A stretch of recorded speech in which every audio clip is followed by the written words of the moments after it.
Hi, my loves. Welcome back to the Starscartel channel. If you don't know, I am Star. So let's get into the message. Y'all. This one is a nice one.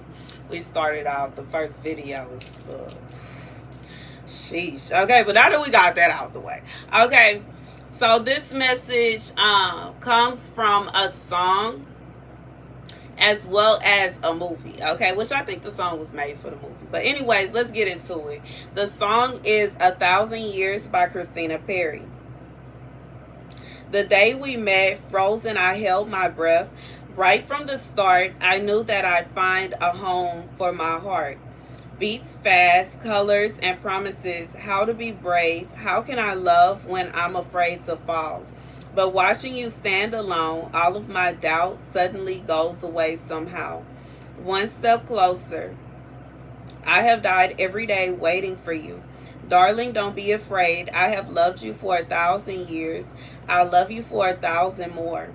Time stands still, beauty in all she is. I will be brave. I will not let anything take away what's standing in front of me. Every breath, every hour has come to this.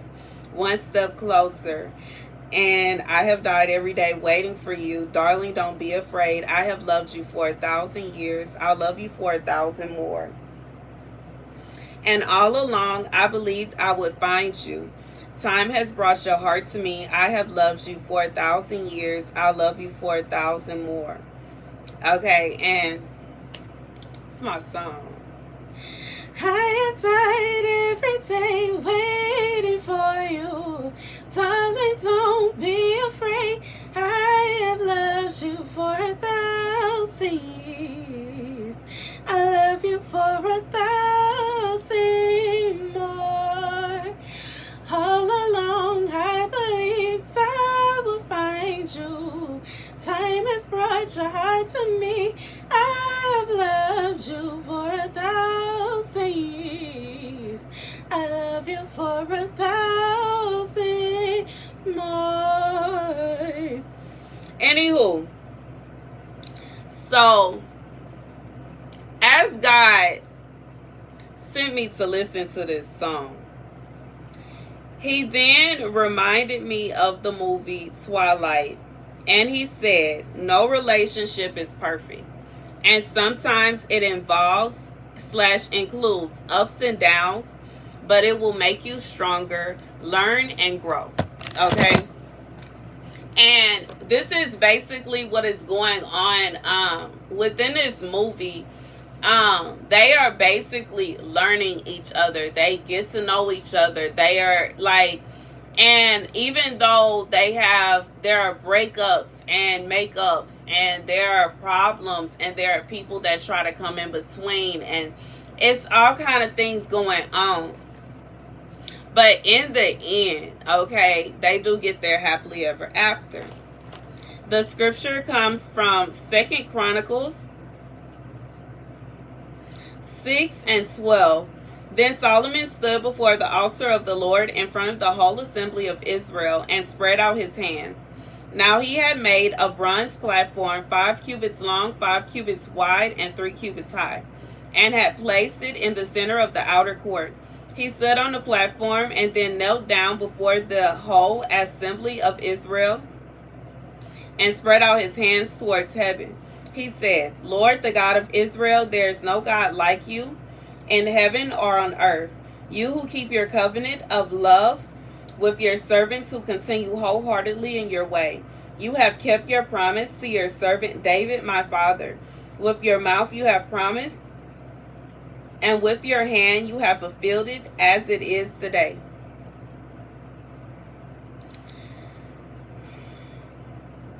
Now, Lord, the God of Israel, keep your servant David, my father, the promises you made to him when you said, you shall never fail to have a successor to sit before me on the throne of Israel. If only your descendants are careful in all they do to walk before me as according to my law, as you have done. And now, Lord, the God of Israel, let your word that you promised to your servant David come true. So here's the message to someone. Okay. This is a situation where for someone there was a promise that God made to you. Whatever this promise is, I am not sure. You know, due to the fact that of this song, I feel like this promise either has to do with a spouse or a child. Regardless to if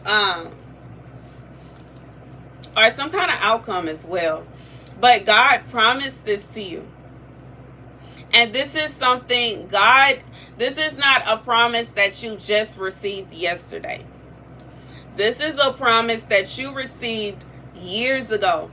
Regardless if you received it when you were young, like you could have been a child when you received this promise. You could have been, I'm yawning like I'm tired. I feel like for whoever you are tired and exhausted. And this is something God promised you. This is something God promised you. And I'm going to be real and say, you know, because of the song, I just feel like this is a love, like the love that a parent has for their child, the love you would have for your kingdom spouse. This is love. God is saying, just because you have had ups and downs in this journey, just because it has taken a long time to get to it, just because if you have had trials and errors, there have been some things that you had to learn. You know, if this is a situation where you have been, that's crooked. Okay, you may have been crooked. There may have been some, like not crooked as in a crooked person, but crooked as in you were not on the straight and narrow all the way. And if this is for someone, like you have been waiting on a baby. You have been waiting on a child. God is saying that there were things that he wanted you to learn before you gave birth to this child, before you became pregnant with this child. There were things, confirmation. There were things that you had to go through. And this is like, there were even people that you had to meet. Regardless if it's like the person that you are intended to have this child with, your spouse, or if it's like people that you just had to meet in general, there are things that you had to see. Even if it's a situation you've been knew your spouse, but God says that there are things that you did not know about them.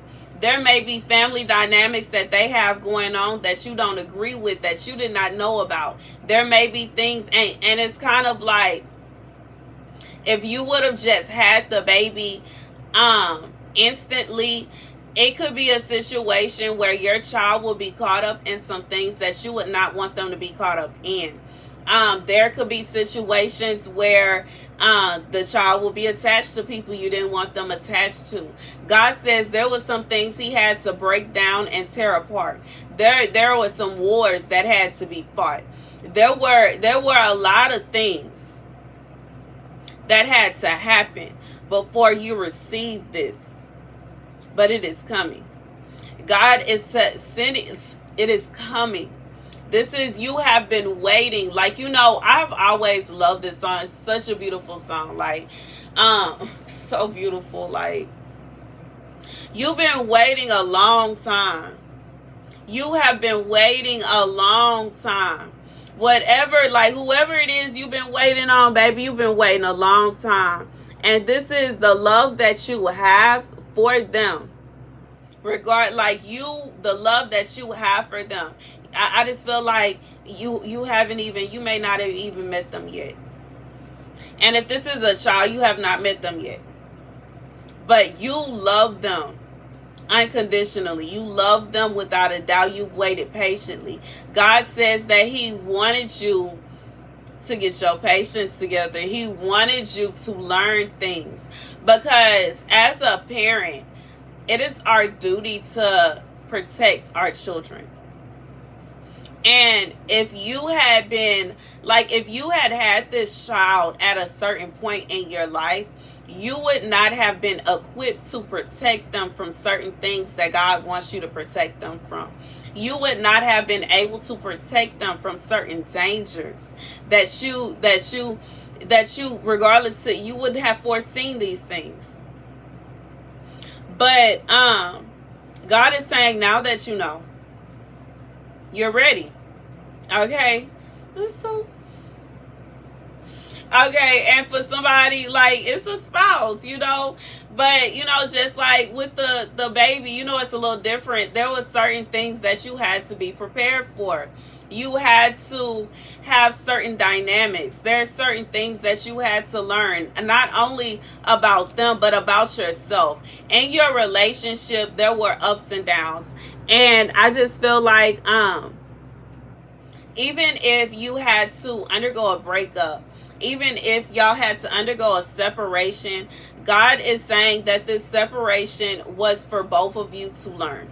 Not only to learn about each other, but to learn about yourselves. There are certain situations where, just like in the movie Twilight, when they were separated from each other, they both realized how much they deeply loved each other, how much they truly cared about each other. And I just feel like, unlike the story of Romeo and Juliet, which they were referencing in the movie, it wasn't a situation where they had just met each other. They had known each other for a year. They had fell in love with each other. They cared about each other, and they separated. In Edward's mind, he was separating from her so that he could protect her. However, he did not realize that she cared about him the way that she did, nor did he realize that he cared about her the way that he did. And I just feel like God is saying that sometimes you have, like, we rush things, okay? Sometimes we rush things. And we rush things in a sense where we forget that forever is a long time. We forget that forever is not just a day. It's not just 30 seconds. It is a long time. And just because everything does not happen the way that you desire it to, when you want it to, does not mean that it is not going to ever happen. It doesn't mean that God doesn't want the best for you. It doesn't mean that it's not meant for you to be with that person. It doesn't mean that everything is going to come tumbling down. It doesn't mean that everything is falling apart. Sometimes God is doing this so things can fall together. Especially if you are in a relationship and there are other forces going on trying to tear you two apart. There are so many situations where you can be in a relationship with somebody and one of their friends are deliberately trying to tear y'all apart. It's like there are people that do that. There are people, like, if somebody doesn't like you and they hate you, they will, and they're friends with your spouse. They could easily tell your spouse, oh, I think she's manipulating you. I think he's manipulating you. I think she's too controlling. I think he does this too much, and he this, that, and the third. God is saying that certain things had to happen so that certain things could be exposed. And although it may feel difficult, it may feel hard, it may feel painful that these things have happened. These things have happened so that you could see the truth. And I just feel like for someone, you were in a relationship where either your friend was manipulating you into hating your spouse, into feeling some kind of way about your spouse that you didn't even feel. And it took for your spouse to say enough is enough and leave for you to realize that you truly do love them and you don't want to be without them. It took for you, maybe you were separated from this friend and your spouse, and you realized that you could go with being away from the friend, but you can't go with being away from your spouse. And I just feel like it could be likewise. It could be that your spouse, you could be the one where your spouse's friend was manipulating your relationship, and you realize that they were making it impossible for you to actually build a relationship with your person. They were making your life unbearable. They were putting forth effort to make you miserable. They were not only like, and you know, a friend, especially somebody that has been around someone for a long time, they have the power to not only change the way your spouse feels about you, they can manipulate the way your spouse's other friends feel about you. And if they are closely knit with your spouse's family, baby, they can manipulate them as well. Because these other people, they trust them because they know them. Just like when it comes down to you, you know, when people have known you for a long time, there's a certain trust that they have for you. They know you.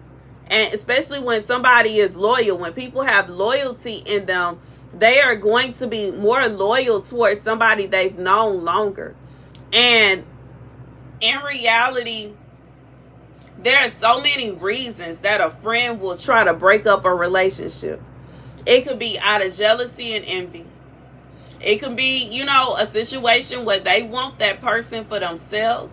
It could, and that can go both ways, regardless if they want your spouse's person, or they want your spouse.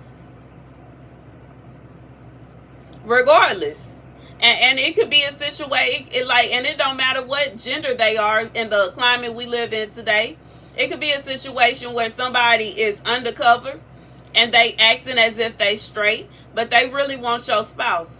And every relationship this person get into, they manipulate, they do this, they do that, they do this, they do that, and they destroy it because they want them. And they're just hoping that they will be just lonely enough and weak enough, insecure enough to get with them because they want them. There are some people that are just hateful. They don't want to see their friends happy. They want to be the only one that's happy. There are some people narcissistic to the fullest extent. They have to be the only one that's married, and they got to be the only one in a relationship. They got to be the only one that's living good. They the only one with a good job. They the only one with this, that, and the third. And they will take out the time, effort, and energy to destroy what you have in order to keep feeling the way that they feel. They want their what's going on in La La Land to be a reality. So they will take out the time to destroy everybody else's life so that they can feel like they are the only one, big one on top. They the boss. It could be a situation where they are benefiting from this person being single. Because if it's if your spouse has a roommate, and while your spouse is single, they let the roommate have the best room. But once you and your spouse has somebody, they want the best room back. Once your spouse has somebody, there are certain things that can't go on. They are not going to be entertaining thoughts all day long. They are not going to be entertaining certain things. Their behaviors are going to be different.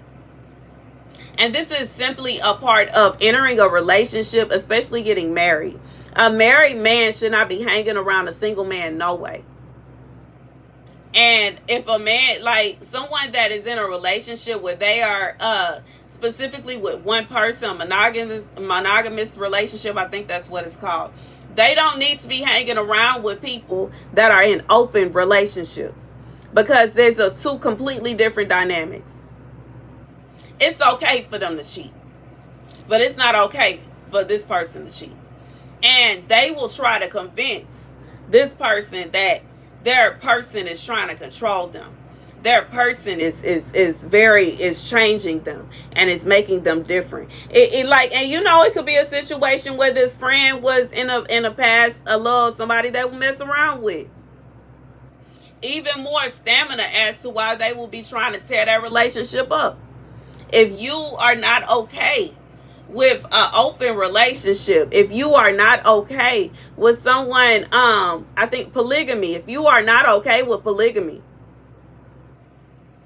and they want to be able to do what they want to do with your person, Yes, they are going to do things to try to destroy that relationship because they want to be able to do what they want to do.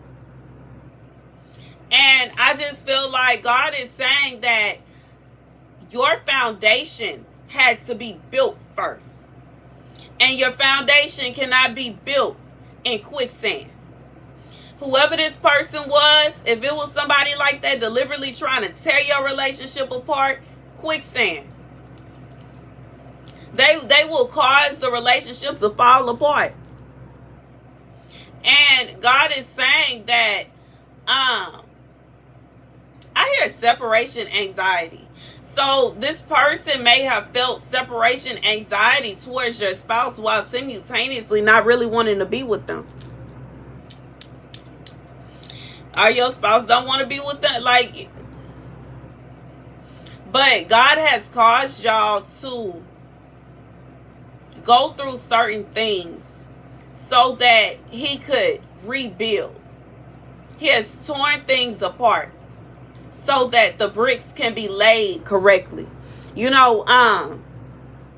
As somebody that has, a little practice with masonry, okay, with laying brick, okay, like when you are laying brick, if you lay one of the bricks and they crooked, and the little bubble is not in the middle, and the brick is crooked, every brick that you lay after that is going to be crooked. God had to tear down the foundation because it was crooked. Just like the sign was crooked. It was crooked. And it wasn't going to work. So it had to be torn down. And now it is going to be rebuilt. But it had to be torn down so that it could be rebuilt. Whoever this person was manipulating. They may have been manipulating your spouse's entire life. They may have been manipulating how friends saw them. They was trying to manipulate how you saw them. They wanted to manipulate how their family saw them. They may have been closer to their family, to their mama, than they are. Closer to their brothers and their sisters than they are. Notification, okay? Confirmation. This is somebody that was trying to play, I forgot what it's called, the person that's like puppet master.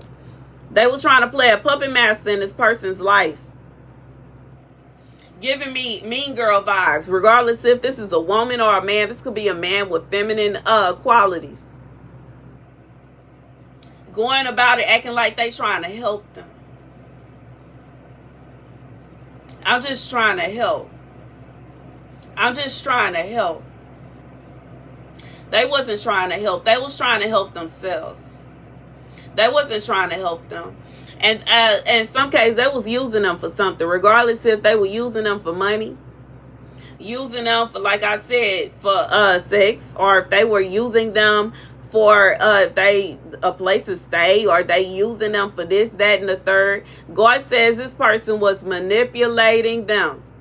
Manipulating people around them. And trying to manipulate and control their entire life. This is not good foundation, faulty foundation.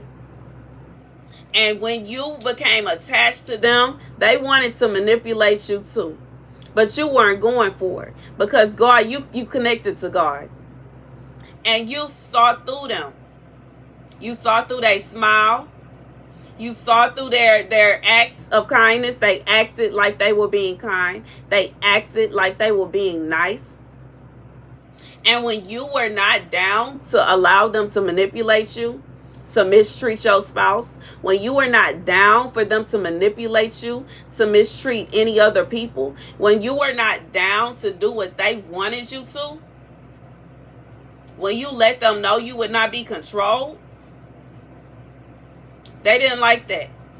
So then they decided that they had to turn against you. They decided they had to try to get your spouse to see you as controlling. See you as mean.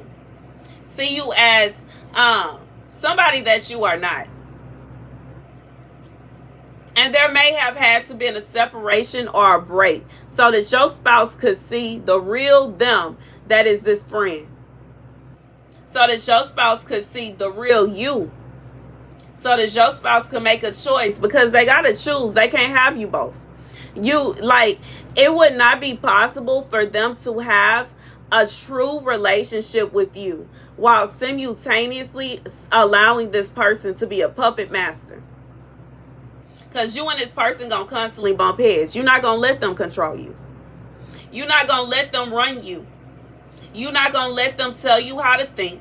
You're not gonna let them tell you how you should act, who you should be friends with, where you should go. None of that. This somebody you think for yourself. You ain't got time for that. You don't want them telling you what to do. And just as it says here, you shall never fail to have a successor to sit before me on the throne of Israel, if only your descendants are careful and all they do to walk before me according to my law, as you have done. You wanted to walk in the ways of God, not the ways of whoever this person is. We don't follow the ways of man. We are in the world, but not of the world. This person wanted you to be worldly. This person wanted you to be somebody that could be controlled. This person wanted you to be somebody that would accept worldly things and their worldly desires, and you were not going for it. You will only live your life as the way that God has instructed you to. Now, God says that in situations where it is meant for you to be with somebody, He can do anything. He can do anything.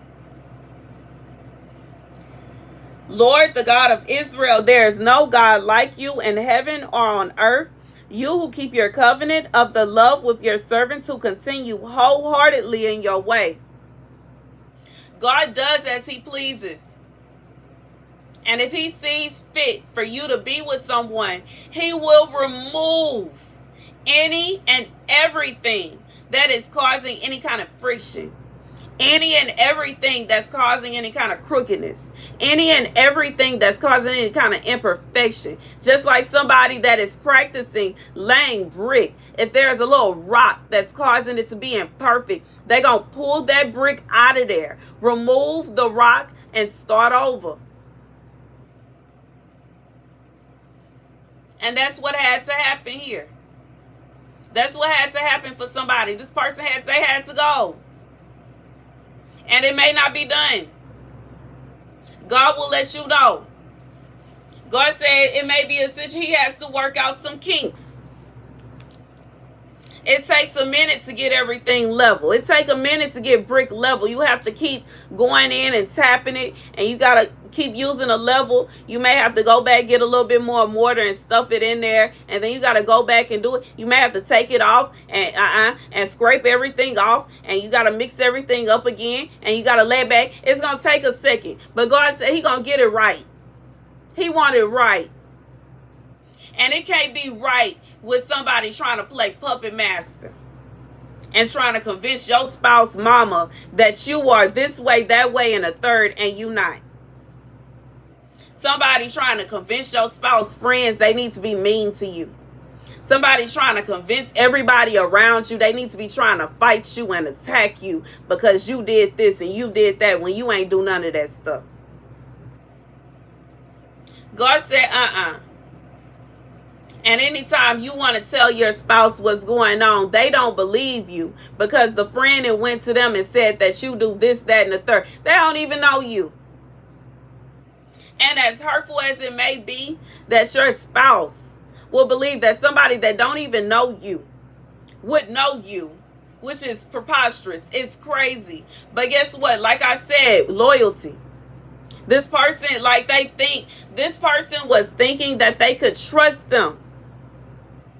They feel like this is somebody that's trustworthy. They don't even see that this person been manipulating their life for years. But God said He is tearing down all that faulty foundation. It was cracks in it everywhere. There were rocks that shouldn't have been there. There were sticks and all kinds of stuff sticking out in there. He had to tear it all up and start over. And it's okay. One step closer. Okay? God is saying forever is a long time. Forever is a long time. It is a long time. It is a long time. You could always do the ceremony again. You could always do a honeymoon again. You could do a redo as many times as you want to. It is a lot. Forever is a long time. So, regardless if you have been waiting on a baby for a long time, or if you have been waiting on a spouse for a long time, God says it's coming. And just be patient and understand you had to go through certain things. You had to understand certain things so that when you receive this spouse, when you receive this baby, you're ready. That's the message, y'all. Thank you guys for watching. Be sure to like, share, and subscribe. Deuces.